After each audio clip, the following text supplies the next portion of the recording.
Hi, I am Albert Levis. I am the innkeeper of the Wilburton Inn, and I'd like to share with you, upon the occasion of the Christmas holiday, a little bit about my story and how a psychiatrist became an innkeeper.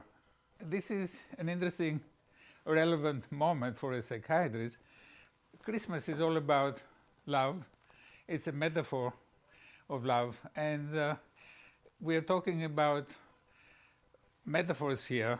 I feel like I have become an innkeeper to interpret creativity as a scientific phenomenon that resolves conflict, and understanding how psychology can become a science of conflict resolution by understanding the creative process, that is metaphors. And so I'll give you an example of the Christmas metaphor, and all of the things that are in front of me very relevant for the opportunity of celebration of this great occasion. So Christmas is a metaphor of love, and I come into this as a Santa Claus with a bag full of presents for the world. As a matter of fact, I see myself the rest of the time of the year as a person who is coming with his fire truck to put out fires, conflicts in the world, as well as with people. And I feel like I'm offering recipes like cookies that are more sophisticated ways of loving, which are presented with my ideas that I developed over the years as the science of interpreting metaphors. So the test of understanding Christmas with formal theory is understanding what it is all about. We have had a lot of religions in the history of civilization as a progression of how to make the family happy. And we have developed a number of beautiful stories, and Christmas is one of the most beautiful ones. But the world evolved gradually, creating a system of justice and happiness for the family, without ever agreeing on what is justice and family good relations.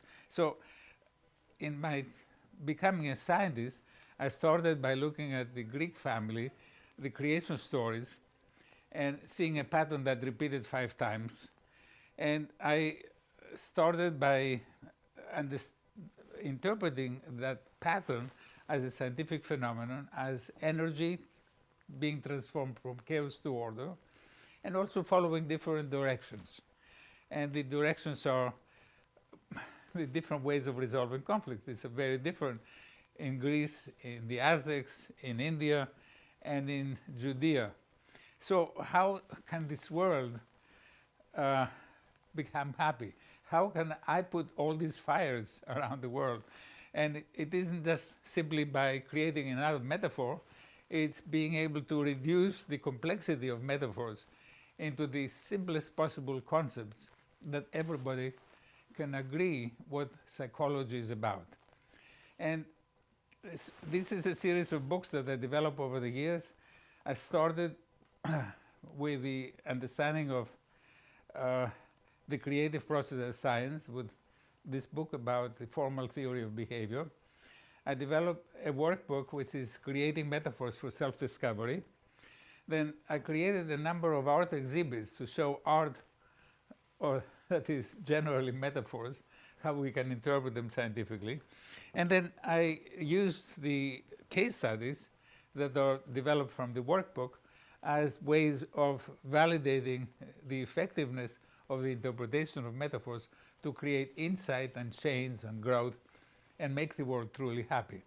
And I must say, I feel good about being here on top of this beautiful hill with my children, who are all a loving family, caring for the guests, caring for the father, caring for continuing having a meaningful leadership role in our community.